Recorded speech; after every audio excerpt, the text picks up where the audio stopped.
Hello, hello, hello. Hope everybody's doing super, super well. It is a Wednesday. Hope everybody had a lovely day. My name is Mpho Mphuli, and I'm part of the team at Black Bullion South Africa. And thank you guys so much for joining us. People were super early because people were already getting chatty in the chat box. So shout out to you guys for showing up early for our first webinar for 2026. Hope you've had a lovely and productive day. And what a way to wrap it up by speed dating with a financial advisor, the financially cooked edition. So in 2021, we launched Black Bullion South Africa, a free digital financial education platform to help young people to become money smart. All thanks to Sanlam Foundation. A big shout out to them. Because of them, more than 14,000 young people have free access to this tool. But what's today all about? Now, guys, times are tough. Times are so tough. You know, most of us feel cooked financially. The price of fuel is up. The same with food, it's clothes, it's transport, it's subscriptions. It's such a mess. Like, it's a mess, guys. So we thought at Black Bullion, we should bring a financial advisor in to better guide us through these very dark times, right? But also on the flip side, we also know that having money conversations can be difficult. It can be really awkward, right? So this is a safe space designed for you to ask your questions. It's judgment free. We're going to have fun. We're going to have confessions. We're going to talk about money myths. We're going to get some practical advice from our financial advisor. So there's so much to look forward to in terms of today's session, right? Please note that the session is being recorded, and also feel free to engage with us in the chat. What I'd like to know from you guys is, where are you watching the webinar from right now? Where are you located? So I'm all the way in Johannesburg. I know there's people in Cape Town as well watching. Where are you currently watching the webinar from? That's what I'd like to know from you guys. Give me a shout out. Let me know, where exactly are you watching from? I'm all the way in Johannesburg. So where are we? Where are we? Let's see where people are. Zamoguhle says, I'm representing Cape Town. Lucizo says, I'm out in Durban. Let me see. Lisedi says, I'm all about Kamsizanani Life Skills. That's an amazing organization. And of course, one of our partners as well. Pumzile says, I'm out in Durban, Etubane. Pleasure is out in Limpopo. Kwanele also in Johannesburg. Tolile says, I'm in Marshalltown, Johannesburg. Tsepo Ubito out in Bloemfontein, Zanele out in Soweto. Let's see, somebody out here in Pulukwane as well, Mtata. So we're represented. We're represented across the country. Everybody is here for today's webinar. So I'm super excited. So what can we expect in today's speed date with the financial advisor, the financially cooked edition? First and foremost, there's some goodies. You know how we do here at Black Bullion. We've always got some goodies. So if you would like to win one of the 5 vouchers that we have, so we've got a mix of Mr. D, Mr. Price, Uber, Checkers, KFC. We've got a mix of vouchers. Each voucher is worth $100. If you'd like to win this voucher, you'd like to get into the draw, there's a few things that you need to do. Firstly, you need to engage in the chat box, which everybody's already doing. You need to follow us on social media. And then you need to ask questions, share your thoughts in the chat, engage with us. The more you engage, the higher your chance of winning something nice, right? In terms of following us on social media, we are everywhere. We are on TikTok. We are on Twitter, we're on Instagram, we're on LinkedIn. You can email us, you can follow us, you can dream about us. We are everywhere. Quite literally everywhere. So what can we expect in today's session? This is what the menu looks like. This is what you can expect, right? So first and foremost, we'll be spilling the tea, which means we'll do a little bit of some gossiping, right? We'll talk a bit about Black Bullion for those that would like free access. We'll get you sorted out. Number 3, we're going to play a game of hot money takes, right? That one's going to be really interesting. We'll then go speed dating with our financial advisor. That's your opportunity to ask the advisor any money question that you have, right? and then we'll announce our voucher winners, and then we'll wrap things up. That's what you can expect for today's session. So I want to kick it off by spilling the tea. This is what I want to know from you guys. Would money date you? Considering that we're going on this date. So I want to know from you, would money date you? Are you dateable? So get into the chat. Let me know, would money date you? Yes, no, it's complicated, you're not sure.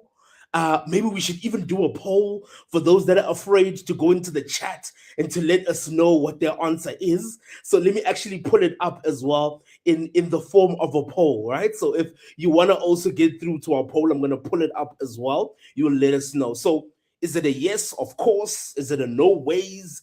Is it I'm getting maybe too personal by asking you such questions? I'd like to know from you guys. Would money date you? Me, of course. Firstly, I'm handsome, guys. First thing, I'm handsome. Handsome brother. Second thing, I can take care of my money. But this isn't about me. It's all about you guys. So let me read a couple of your chats real quickly. Stembile says, right now, oh, hell no. Oh, hell no. Hell no. Tembi says, would be in a very, very toxic relationship. Bongani saying, indeed, of course, some love making, some beautiful things. Douglas saying, LOL, it's complicated, but yes, it would. CV was saying, yes, of course it would be with me. Ntapeleng saying yes as well. So it seems it's a mix. Sfiso saying no. Lee saying money would definitely date me. It needs me more than I need it. All right. So some people are in interesting relationships with their money. But okay. I want to know from you guys, would money date you? Keep getting into the chat and I'll keep reading some of your comments as well. So, for those that are interested in getting free access to Black Bullion, what is it all about? It is a free tool for young people to help you build a relationship with your money. There's articles, there's videos, there's tools. It's a lovely way for you to better understand your money. That's what the Black Bullion platform is all about. For those that would like to get access to the tool, very, very simple. Just scan the QR code. And you will be able to go straight to a page and then go and register. I'm also going to share a link in the chat as well. So access to the platform is completely free, and we don't do advertising of things. So we won't advertise funeral cover and this and that. It's all about education for us. So scan the QR code. I'm also going to share the link in the chat as well for those that would like get free access to the platform. And of course, if you need anything from us, please do pop us an email, blackbullion@wafunda.com, and you will find me and the rest of the amazing team. So we're going to get straight into the webinar. We're going to get straight into the date. We're going to bring a couple of people onto stage. So I'm going to be bringing on our amazing financial advisor. She's amazing on social media. From time to time, you'll catch her on YFM if you are a radio listener as well. She's always doing some amazing things. That is Mpho, our financial advisor. She calls herself the modern financial advisor. Hey, what a fancy lady. We're going to be bringing her onto stage. And of course, we're going to be bringing on our two amazing Black Bullion ambassadors, always doing some amazing work on our TikTok. That's Smiso and Aliyah. So I'm going to be bringing on all of them onto stage. You're going to be seeing their beautiful faces. They are coming on to join me. Hello. I hope you guys are well. Thank you so much, Aliyah, Smiso, and Mpho for joining us for today's session. Are you guys well? You guys doing good? I'm good. How are you, Tepo? Nice. Hi, Mpho, everyone. how are you doing? You well? Hey, everyone. Hi, everyone. I'm doing good. Nice and warm. Lovely. Yeah, nice and warm. Things about to heat up. We're going to have that type of date where things heat up. Yep. So I hope you guys are ready. And we're going to kick it off by playing a game.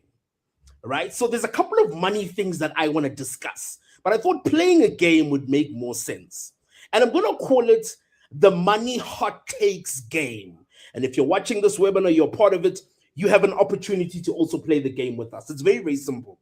I've got a list of 8 hot money takes, right? I'm going to review each of these takes on the screen, and I want to know from you guys, Do you agree with the take? Do you disagree with the take? Or do you think it's complicated? If all of the people on screen, so if Mpho, Aliyah, Smiso, if they agree on a specific thing, we move on. If they all disagree on something, we move on because it means we're on the same page.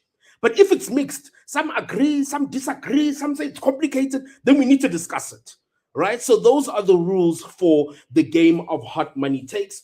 For those joining us in the chat, you can also say, do you agree? Do you disagree? Do you think it's complicated? Maybe you want to add a little something to it, right? So Aliyah, Mpho, Smiso, I hope you guys are ready. This is the first money hot take. It's got to do with renting. I see this a lot on social media. Renting is just throwing money away. I always see it on social media. So I'm going to start with Aliyah. Do you agree? Do you disagree? Where are you with this one?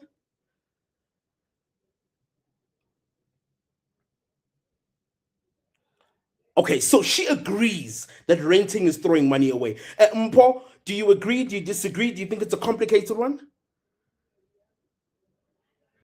Okay, disagree. So it already means we're going to have to discuss this one. Smiso, what are your thoughts? Renting is just throwing money away. What are your thoughts? I also disagree, Tip.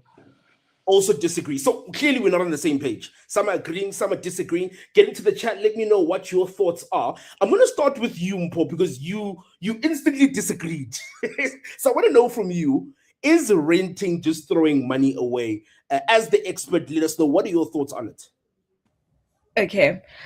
I personally don't think renting is throwing money away, right? Because think about someone who comes from the Eastern Cape or they're coming from KZN and they just got a job in Gauteng or in another province, right? That forces you to find a place to stay, and that means that renting is your option. Especially if you haven't built a credit profile, if you haven't built a credit score for yourself, you don't qualify for a home loan as yet, then renting would then be the first resort for you to have accommodation because you need to have a place to live, right? And then secondly, when it comes to buying property, you could earn a salary that looks like you can afford to own a property, but then there's also other costs that are associated with owning a property. So you're not only just going to be paying the bond. There's levies, there's utilities, there's rates and taxes that need to be considered, right? Versus with renting, you're most likely just going to be taking care of the rent, and then the owner of the property will then take care of the rest. Remember that when you own a property as well, you are responsible for insuring the building. If you are buying a standalone property, you are also responsible for ensuring your household contents as well, and for maintenance, right? So with renting, you would only have to insure your household contents because those are your personal belongings. But then when it comes to the building, when it comes to the maintenance of the property, that is not a part of your portion. That is strictly for the landlord or for the owner of the property to deal with that. And then for people who are buying properties in like sectional titles or in an estate, right? Sometimes if you are renting, they would charge you effluent, or they would say there's effluent, so that is like your refuse removal fees, little bit of maintenance fees. But if you actually look at what the landlord is paying in terms of levies and rent and rates and taxes, then you'd find that whatever that you're paying towards effluent is not even 30% of what they are actually paying in levies and rates and taxes. So buying a property requires, when you do the numbers for buying a property, you don't only just think of what the installment will be and how much the bank will actually loan you towards that property, but then you also need to think about there's rates and taxes, there's levies, and also, I mean, we live in very interesting times, right? Where in the next 2 years, you don't know where you're going to be, right? Your first job, you might be a contractor. You might find a job where you are contracting for 6 to 12 months. And then after that, you are off to another country or you're off to another province, right? So before you've actually settled buying a property, it could be a good investment to own a property and rent it out if you decide to relocate or you move Mm. to another province or another country. But for a first time buyer or for someone who just started working and you're looking for accommodation, renting, I would lean more towards renting than buying. Okay, that makes a lot of sense. I think I sort of get why Aliyah would say she agrees, and I think Aliyah, I also sort of lean towards you, and I'll tell you why. I know for some of us, we've always been told that ownership is everything, like owning a piece of land. Like I remember when I was getting into university and I was about to work, my parents would always say, buy your first property. Aliyah, is that one of the reasons why you sort of agreed with the hot take? Most definitely, Tepo. I was thinking on much of a like longer term investment kind of thing because in our generation, a lot of us are looking to invest in something. So if it were to rent to buy, then perhaps I would agree with that. I would disagree that renting is just throwing away money. So looking at the long term investment. Yeah, I think having listened to you and to Mpho, it's definitely complicated, and I think it depends on your personal circumstances. And as Mpho has said, owning it has additional costs associated to it as well, which I think she raised. Simi, so I know you also disagreed. Do you want to add something to this as well?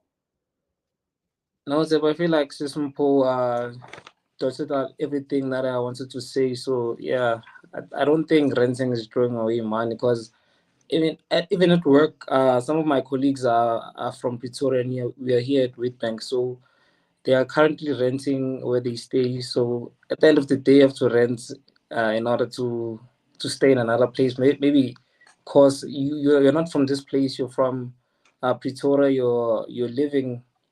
How can I put this? You're someone who travels a lot, or your job requires you to travel a lot. So you're going to have to rent Mm. where you'll be going, or whichever place you'll be going to work at for that particular period of time. So you're going to have to rent at the end of the day, and that I don't think that's wasting money because at the end of the day you're gonna have to have a place where you can lay your head at the end of the day.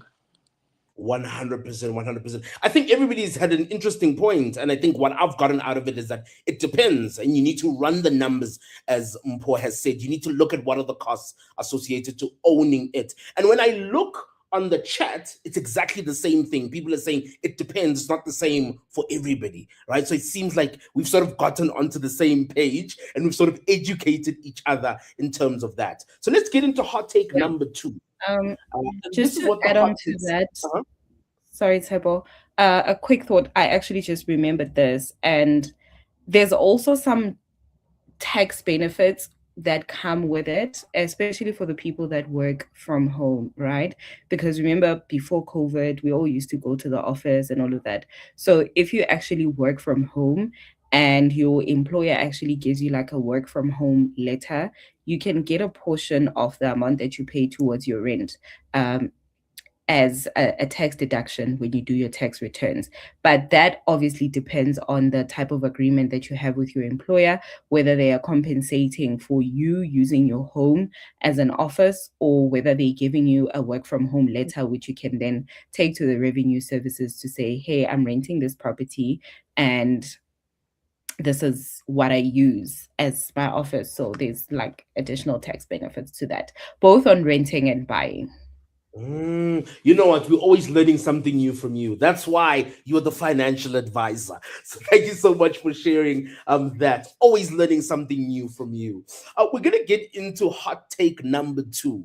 You should never, ever, ever discuss money on a first date. Smith, so I'm gonna bring this one to you. Do you agree? Do you disagree? What are your thoughts on this one? It's complicated. Okay. Let me take it to the ladies. Mpho, what is it? Do you agree? Do you disagree? Is it complicated? What are your thoughts on this one? She agrees with this one. You should never, ever, ever discuss money on the first date. Aliyah, where are you with this one? I think I would go with Smiso. It's complicated. Oh, so this is one to discuss. Alrighty, people on the chat, I want to know from you guys. Is this one that we should do? You should never ever discuss money on a first date. Smiso, you said it's complicated. I'm gonna start with you. Where's the complication here? Where is the complication? So the reason why I think it's complicated, Tepesh. So on a first date, I'm going to want to learn a lot about you. So I think I want to understand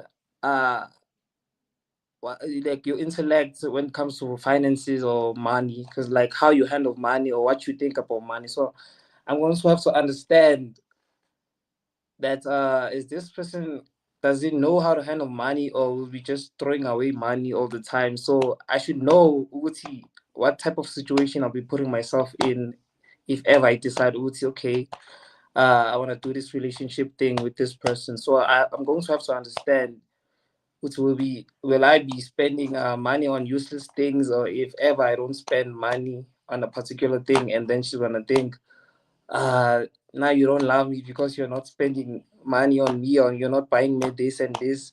My friends got this, why didn't you buy me this? So I'm going to have to understand from the very first date, Uti, uh in terms of money, how does this person view money or use money, or however, like.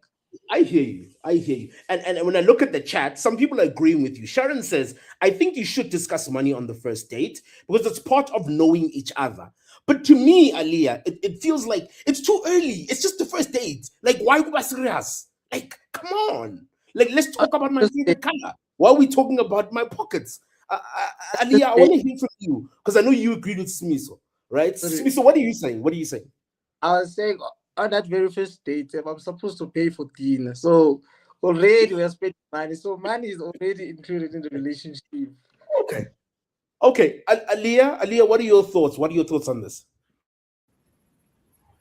Yeah, Smiso has said a mouthful actually. I think money is definitely a foundation of any sort of relationship. If it's not discussed, where you guys, you in the same level, then it'll be a huge problem because most relationships can be ruined because one spends more money than the other, or the other doesn't understand how much money it is you spending. And in terms of dates, imagine my azoti 50-50. Like, you see, that will be a bit contradicting for me. So let's discuss, how much money do you want me to contribute? How do you then use your money? And I believe it's a very good conversation to have on the first date, to know where both of you stand. Okay, I hear you. Like we said, it's a judgment-free zone, and it's an opportunity for us to learn and to share our opinions. And Paul, you said you definitely agree. Never, ever talk about money on the first date. Paul, come forward. Let me know what is your thinking around this?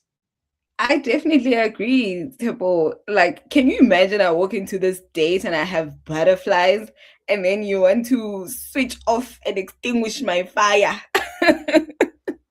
Because now we are talking about money, hey, things are getting serious. But I think the first date is just to build rapport with the person, just to get to know them, just to get to see if, do you and this person actually get along. um I mean, that's why there's like the whole phase of dating, right? With a lot of us, Tina, after the first date, we're already into the relationship and it's on. But it's a whole process of, asking the right questions, but then they all don't have to happen on the same day. Because also sometimes, a person's cues, how they carry themselves, there's like little things that will tell you, which, okay, is this person a responsible person, just from talking to them without actually asking about money, or without actually saying, what is your take on money? How do you handle your money? What does your credit score look like? Because then if we are going to discuss money on the first date, as is in Nama, bank statement and pay slips and everything, that like must just be a rule then, that we are bringing payslips and bank statements to the first date, so that we see, are we wasting each other's time or not, right? But I definitely think that first date is just for building rapport and getting to know the person. But if you actually pay attention, there are certain cues about the person that will actually give you an idea, like paying the bill, for example, right? I agree with Aliyah on the 50-50 part, because you already see, we would see, "Ay, langa things obulawa indlala 50-50."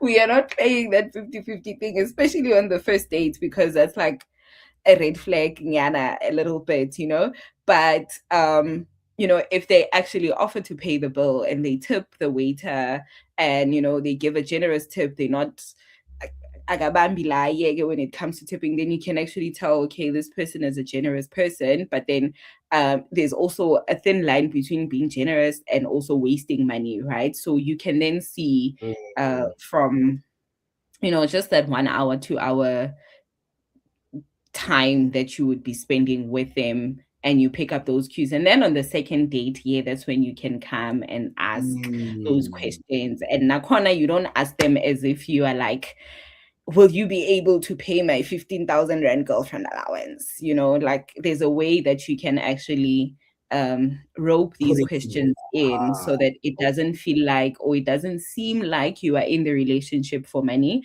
Because remember, money is a very sensitive subject. People feel differently about money. There are people who avoid talking about money at all, and not because they have an issue with money or they don't know how to manage money, but then to them, it's not like the center of everything, and then there are people who like care about money so much. So you could be on a date with someone who feels like there's more to life than money. Yes, the money is there, and it will do everything that needs to be done with the money, but then it's not what the world revolves around. And then you are coming in as a person that feels like, you know what, money is everything for me. I'm not going to go into a relationship where money is not involved. So the psychology of conversations as well, you need to be able to approach that with caution. Yeah.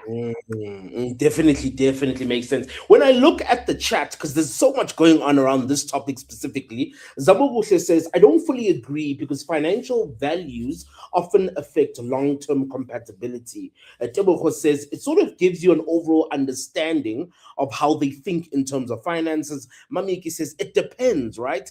Don't ask me how much I earn, maybe my money habits. And Nomasomi says, I agree. Never discuss money on a first date because people tend to have expectations that go both ways. So many comments in the chat. We're supposed to get through 8 money takes. I don't see us getting to 8. We might get to 3, save the rest for another time because it's getting hot, right? So let's do one more hot money take, right? So this is the third one. Want to hear from you guys in the chat as well.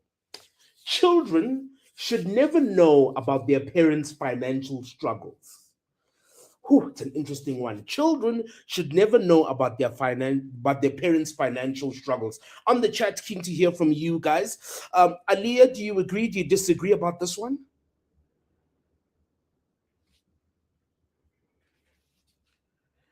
So you agree on this one, that children should never know about their parents' financial struggles. Mpho, what are your thoughts on this one? Do you agree? Do you disagree? Is it complicated?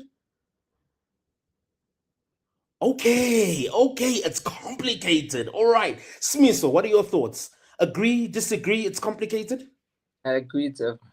You agree on this one. So once again, it's a mixed bag. All right, because we're wrapping it up with the last hot money take. Mpho, you said it's complicated. Let me know why. Why do you think it's complicated? Okay. I think it's complicated because children are children, and they'll be seeing something from their friends or from their peers at school, right? And they go to their parents and they ask for that. Mommy, I need a new phone. My friend just got a new phone. My friend just got a new bluey something, And now the mom finds themselves, or the parent finds themselves in a difficult position where they're like, okay, this child wants this, but then I can't buy it for them, or I can't provide for them at the moment. But then you can't really say that, listen, there's no money for this. If you wait a little bit until month end, or if you wait a little bit until this time, then I can get it for you, right? I did some work with a nursery, a very, very popular nursery and prominent nursery in Sandton called the Sandton Fun Factory. And we did a whole financial literacy education plan for the kids in creche, just to help them understand money and, how their parents earn money.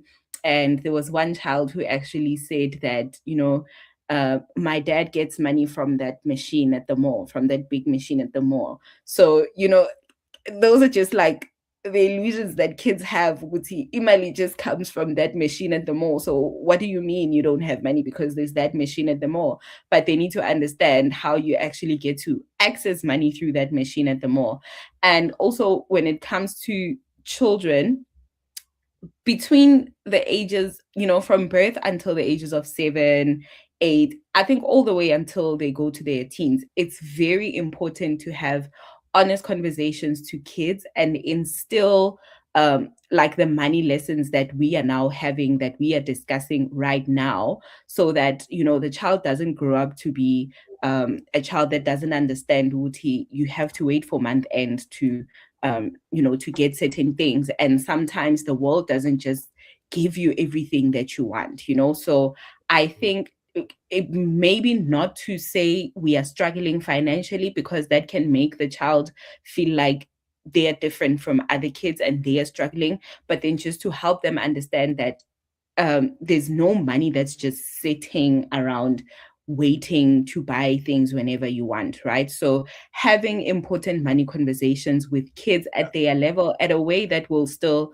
make them understand, make them secure, even when they go out to school to play with their friends, and they're still secure with their financial positions at home. So yeah, for me it's complicated because you know it can make or break the child if you like completely avoid That having that conversation. conversation with them. Yeah. 100%. And I see Zanel in the chat definitely agreeing with you, saying children don't need to know the family bank balance, but they should know why they can't get KFC every Friday. Financial awareness is different from financial stress, which I think is really, really interesting. Aliyah, what are your thoughts on this? Agree, disagree, and of course, give us your points as well.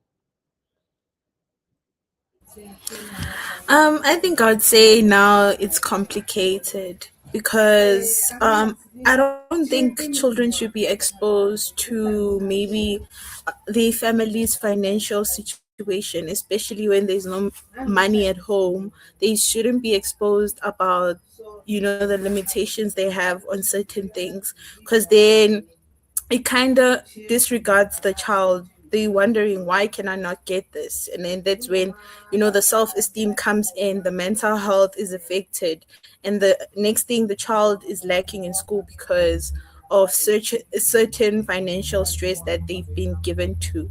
But also maybe at a certain age, they give them, like what Paul had said, make them understand why they aren't able to get certain things. um like maybe they want a phone. Why can they not get the phone? I think it's very important to have a balance between that, but also not really expose children to such stress, because money comes with a lot of mental capacity. It is draining, and consuming. 100%. I see Nobile in the chat saying age appropriate money talks are needed, while Sharon on the other side saying, I agree, let's not stress the kids. Smee, so I'm going to give you the last word. What are your thoughts? Do you agree? Do you disagree? Is it complicated? Like I mentioned before, I agree with the statement, and I agree with everything that Aliyah has said. I think it depends on the age, on where you can start having such money conversations with your children.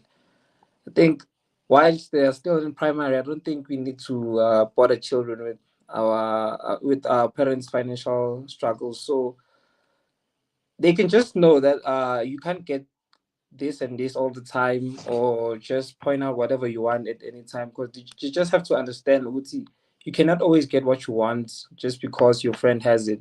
So it's like me, I was taught at a very young age that I won't get everything that I want, and that I should just appreciate what I have at home, and that if ever a friend of mine has something, I shouldn't get jealous or anything like that. I should just appreciate what I have. And if that friend of mine has a maybe was they bought him a new toy or an expensive toy, if ever he or she wants to share that toy with me, I should just appreciate that. And if I don't have anything like that, just I should just accept it like that. And I wasn't told that we don't have money at home or anything like that. It's just I was just told that we can't get you this, and that was it. And I had to suck it up and understand, Uguti. That's the way it is. Until I was at appropriate age and I understood, Uguti, this why I couldn't get this and why my parents handled the matter in this manner. So that's why I agree with the statement. Yeah, makes a lot of sense. And I think there's a lot of people in the chat also agreeing with you as well in terms of that. Thank you guys so much for playing our game. I think we're going to save the other 5 for another time because they're also quite hot. And we're going to get into the speed date. So everybody that joined the webinar, everybody that RSVP'd, we did ask, do you have a specific money question for our financial advisor? Mpho is here to answer your burning money questions. Please get into the chat. You can ask your specific money question there, and we will then move that question on to Mpho. I'm going to ask Mpho to do her best to be concise in answering some of these so we can get to as many as possible. While people are thinking, Smiso, do you have a money question, a money confession, anything that you want to share? I wanted to ask if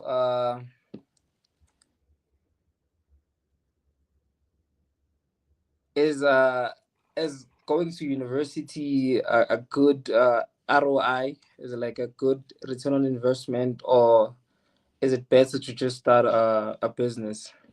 I'm going to pause that one there. Let me go to Ali and get hers as well. Aliyah, what's your specific question or money confession? I have a question. A lot of us in our generation are focusing on long-term wealth, right? So if a young person like myself could focus on 3 important financial habits to build long-term wealth, what would they be? And would they really guarantee me wealth? Okay. So our ambassadors have kicked us off. We're going to let them go for now. Let them go backstage, relax, take it easy while we get into this date. So, Mpho, you've got your 2 questions. First question is ROI. Is studying further, getting the university degree, does it make sense? Is it going to lead to financial success? It's a question that came up quite a lot as well in terms of the questions that people had asked when registering for the webinar. And then Aliyah wants to know those 3 money habits that, I should get into as early as soon as possible. So, Mpho, we're going to try our best to get through this date. I have a steak here that's ready for you. I've got a glass of wine ready for you. I've got chocolates and roses ready for you. Let's get into the date. Mpho, what are your answers to these 2 questions?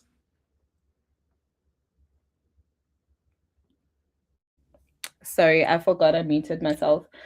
I will start with Simiso's question, that is going to university a good return on investment? And I will say yes, 100%, because, there was a time where I was on the job portal, right? And I was just checking for roles, and my cousin was also looking for a job, like an entry-level job. He was still studying, and we were trying to get like a simple call center job. And to my surprise, 5-7 years ago, you never even needed a university qualification or a degree to qualify for like a mere admin role or a call center role, right? And now it's not just a degree that is required. There are roles that now even require you to have experience in coding, in all of that. So the world is, skills are changing, and companies are now needing new skills in order to keep up with the changes economically, in order to keep up with the advancements in technology as well. So, advancing your skills, even if it's not through a university degree, but then it also depends on the field that you are going into, right? Because if you are then going into the professional fields. You can't open a medical practice without a medical degree or without a medical doctorate, right? And if you're going to specialize, you then need to go back to university and specialize in whatever that you want to specialize in. So there are certain spaces that an entrepreneur can go into without a university degree or without a qualification. But I think down the line, I'm at the point where now I am going back to school, right? Because I'm at a point where, okay, the information that I had, my qualification from university and all of that, I now need to upskill so that I can scale my business as well and tap into now a different audience, into a different market. And that actually requires me to, there's certain like qualifications that you need to offer certain services, right? So I won't say that a university degree is not a good return on investment, because education is a good investment. Like anywhere you go, you won't regret investing in an education, right? You might find that you have a degree that you probably won't even use, but at a later stage, some of the skills that you got from that particular degree, you can still apply even in your business. So it is definitely a good return on investment. Alrighty, and then Aaliyah's question as well around those three money Yeah. habits or ways to handle money. Yeah. Yeah, I actually like Alia's question because, a lot of people always think wealth like long term, that in 10 years' time, in 15 years' time, I need to have X amount of money in my account.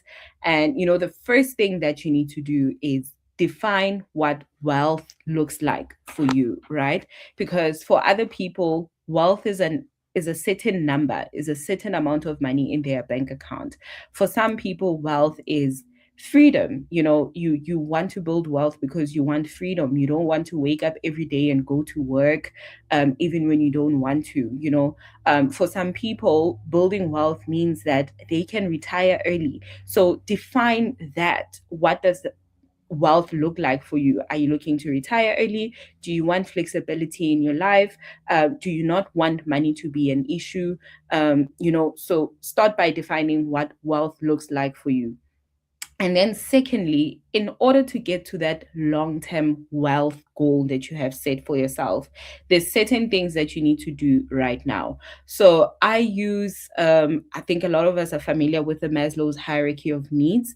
And there's a financial planning Maslow's hierarchy of needs tool that I use with my clients, where at the bottom of the hierarchy, you first need to determine what your income looks like, right? The frequency of your income. So if you are employed, you have a 9 to 5, you know that you are getting paid on a specific date, and these are your expenses. So the first part of the hierarchy would then just determining your income, determining your cash flow, determining your expenses, and all of that, right? So this is where you decide, am I buying a property or am I renting?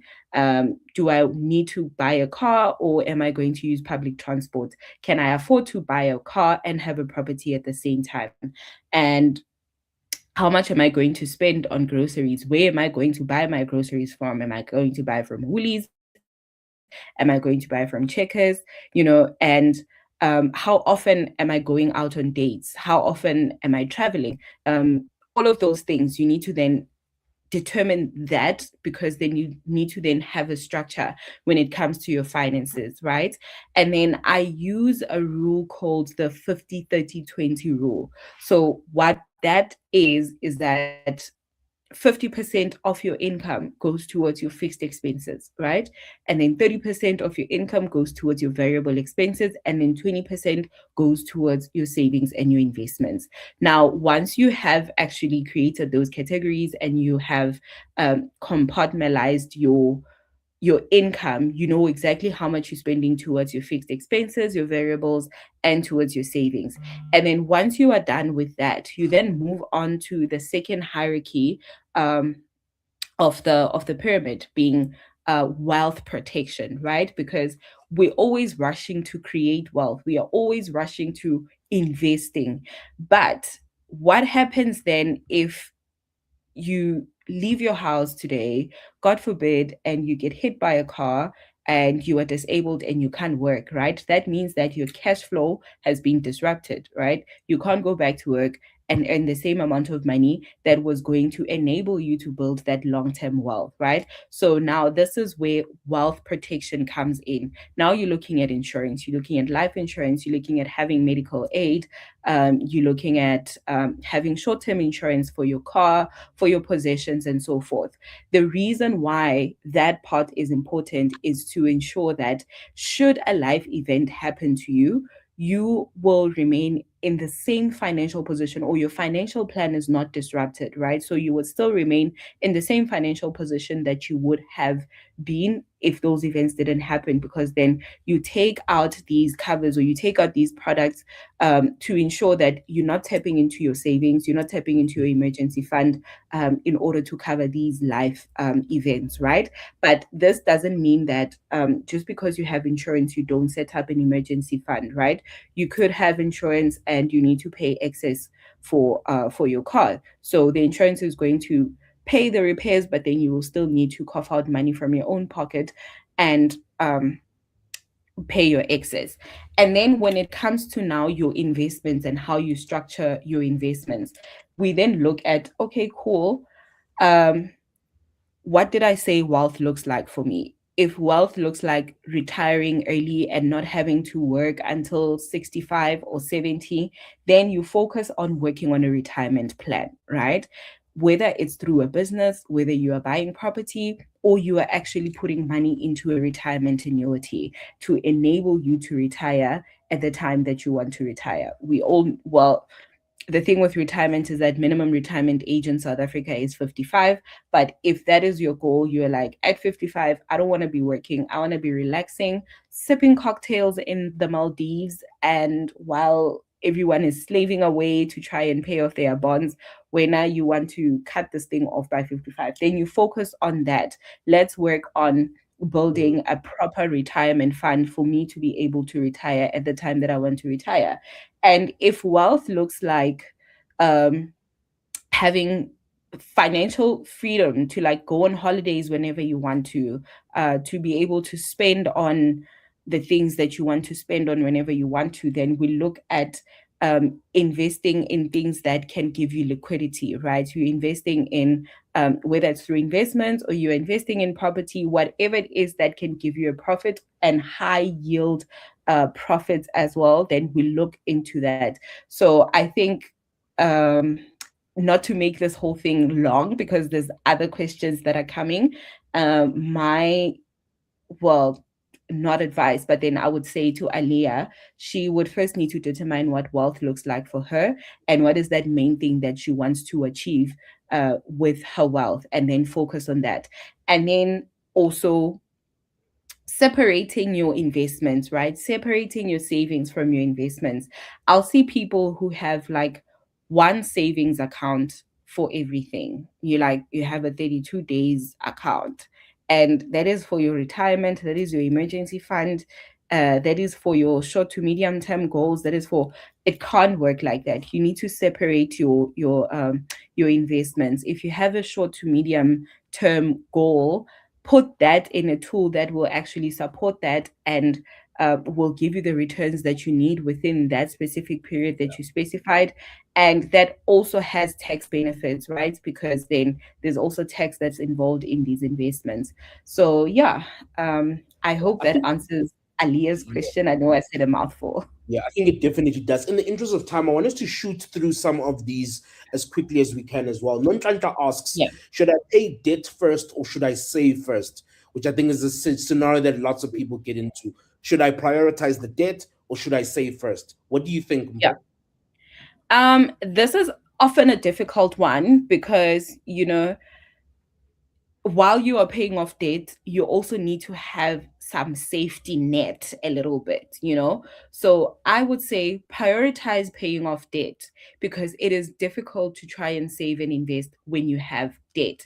But at the same time, the little that you can put, even if it's 100 rand or 150 or 200 rands into an emergency fund or into a savings platform that does not require you to pay fees, that's like very conservative, where you can have like a small pool of money that you can access whenever you need money, then do that by all means. But prioritize paying off debt, and then once you are done, then you can look at investing, because remember, there's a difference between saving and investing, right? So saving, you are saving for an emergency, or it's like you are saving for a short-term goal, and a short-term goal being a 6 to 12 months event, right? But then when you are looking at investing, you are looking at something that is longer term, and you are going to earn like a good interest on that. So maybe investing would not be something that you should look at while you are paying off debt, but definitely saving, because it's very conservative and you need a little pool of money to help you with emergencies. 100%. Yeah, I definitely agree with you, because debt also has some interest associated to it as well. So I think Yeah. that approach definitely makes sense. Another really interesting question that keeps coming up from people is around, is it really possible to save when you're earning a very small amount of money? So somebody gave an example of earning something like 400 or 500 Rand a month. Is it even possible to really save? And yeah, I'm interested around maybe even the psychology of just saving, because I always say sometimes you need to worry less about how much you save, but just get into the habit of saving, and then you can focus on the amount. But Mpho, I'm going to hand this over to you. Is it possible to really save when you've got very, very little money? Yeah. 400 per month. Sure. Can they even buy food with that? Because remember, I'll take it back to the hierarchy, right? Where the first part of the hierarchy is just ensuring that the basics are covered, right? So it's difficult to save money when the basics are not covered. So if you have 400 rands and that 400 rands doesn't even cover your food for the whole month, then maybe you should look at increasing your income than actually saving, right? How can we make this money grow? How can we now need to look at additional streams of income that can now enable you to save money? Because with 400 rands, I can't even live off 400 rands for a week. Yeah. So I think in that aspect, an additional stream of income is a priority in order to enable saving, because then you're going to put money, you're going to put 50 Rand into a savings account, or you're going to put 100 Rands into a savings account, and you live off the 300 Rands. But then a week later, you are then back into the savings pocket, tapping into the savings because there's something else that you need to pay for, right? So rather focus on increasing your income and then putting a little bit towards savings and then building the habit of saving, because I honestly don't think one can live off 400 rands. It is good to build the habit, even if you put in like 20 rands or 50 rands, if it's possible. If you are able to put 20 rands, 50 rands every month into your savings and not touch it, then do that, just to build the habit of saving. But then the focus should be increasing your income instead of um, saving. 100%. Another question, because I'm trying to group some of them, is a lot of people want to know, if I am interested in investing, where and how do I start? I think the where to go seems to be the biggest question around where do you exactly go to start? And maybe we can give people the basics of that as well. Yeah. So I hope Umnikazi what a question took a picture of my email address because I will be expecting an email from them after this, right? So yes, this is where you start. But just to answer the question, saving, okay, like I mentioned earlier, understand the difference between saving and investing, right? Saving is for short-term emergency funds, right? So your savings account will be your emergency fund, and that will be for your short-term savings. And then investing, you are looking at longer-term investing, including saving for retirement, right? So where do you start? You start by building an emergency fund first, because can you imagine if you open an investment and that investment locks you in for maybe a minimum period of a year or 5 years, right? And you get hit by an emergency and then you have no access to money. You've got money, but then that money is sitting in an investment account. And now you are going to phone the investment company and say, hey, I need that money. And they'll be like, okay, cool, that's fine. We'll give you your money, but we are going to penalize you 20% of the money that you have put into the investment because you are withdrawing before the maturity date, right? So start by building an emergency fund and then have a savings account that is flexible and liquid because you need liquidity when you are saving or when you are investing, right? And then for your long term to medium, for your medium to long term goals, then you can put money into tools that you can log in the money and forget about it. But then the important thing is to have liquidity when it comes to your savings and when it comes to your money. So I'll say the first thing, okay, first thing, back to the hierarchy, ensure that your basics are covered. And then secondly, ensure that you've got insurance. And then thirdly, build an emergency fund. And then after building an emergency fund, have a savings account that is for short-term needs.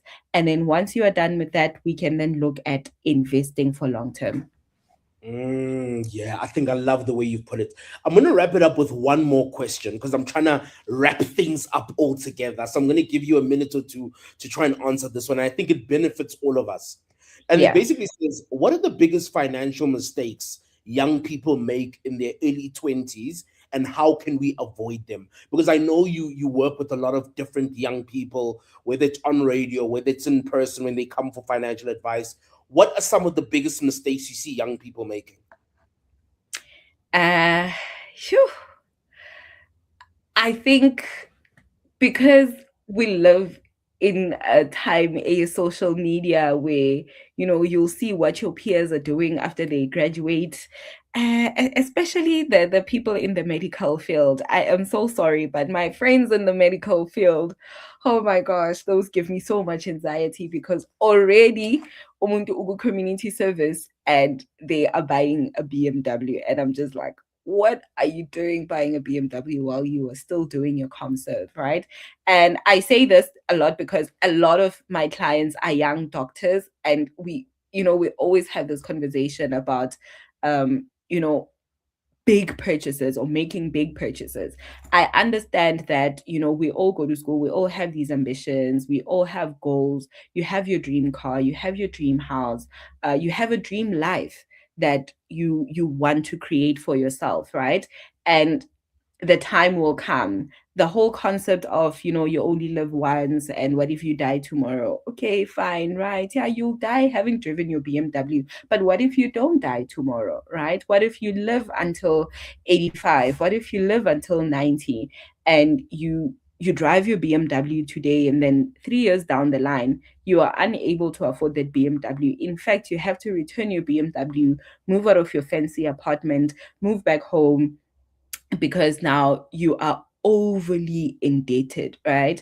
I remember at the beginning of the year, I did a session with Moshal graduates, and we went through, you know, how to approach debt, and you know, just like the percentages that debt should actually take out of your income. So remember the 50-30-20 rule that I mentioned, that if your fixed expenses, and your fixed expenses also include your car installment, your home, your rent, your home loan, and all of that, if it doesn't fit into that, then there is something that you are not affording between the two, right?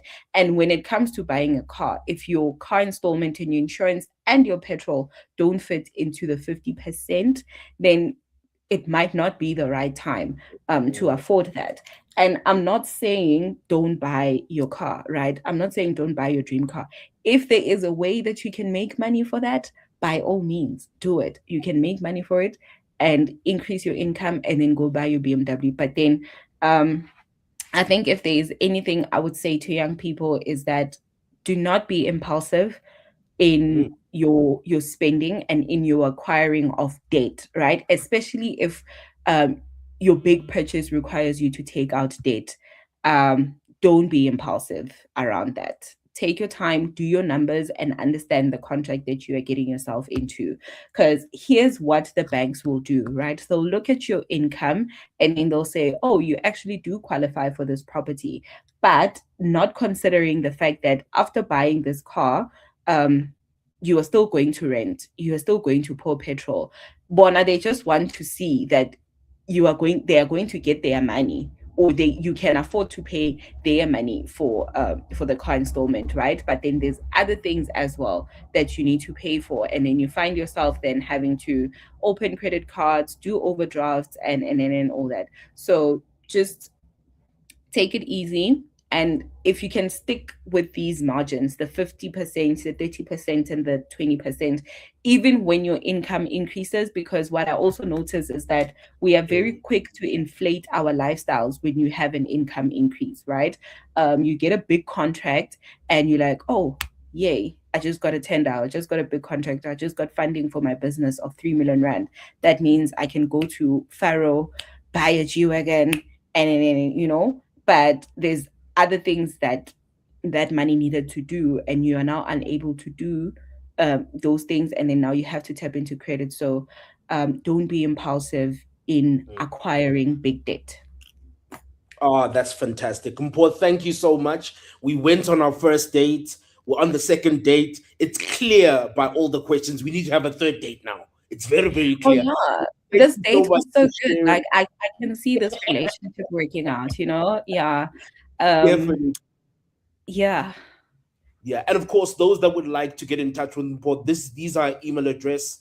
Pop her a mail. Have a session with her. Discuss your finances. We'll also be sharing her details as well via email. Mpho, thank you so much for joining us for that date. And I know everybody's sort of waiting to get. They want to know who the winners are. So I'm gonna have to quickly share that with you guys. So in terms of our voucher winners, right? Shout out to these 5 people. First and foremost, Kopano Maketa.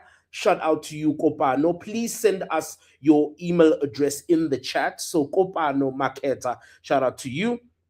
Our second winner is Zamoguhle Nyati. Shout out to you, Zamoguhle Nyati. Our third winner is Mandisa Skosana. Shout out to you, Mandisa Skosana. The fourth one is Caroline Muhodi. Caroline, big shout out to you. And last but not least, Ziketelo Sitole.